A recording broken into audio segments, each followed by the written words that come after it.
বিজ্ঞপ্তি, আবহাওয়ার বিশেষ বিজ্ঞপ্তি।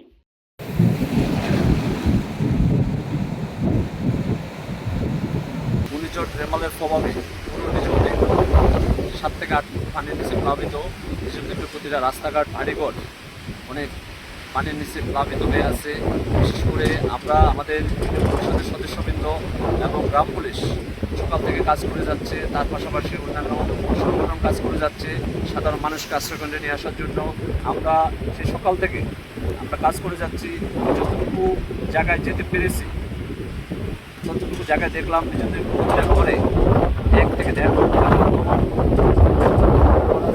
এই দুটি ঘর পানির নিচে প্লাবিত।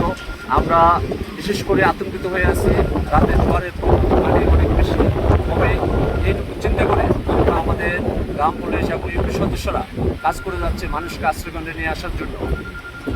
ঘূর্ণিঝড় রেমালের প্রভাবে নদী সাগর খুব তীব্রভাবে দাঁড়িয়েছে। নদীর কূলে দাঁড়ানো যায় না।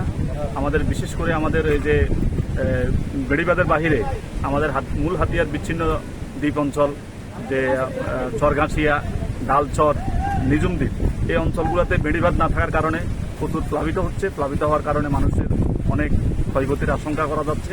আমরা তাদেরকে সতর্ক করতেছি। উপজেলা প্রশাসনের পক্ষ থেকে ইতিমধ্যে মাইকিং করা হয়েছে।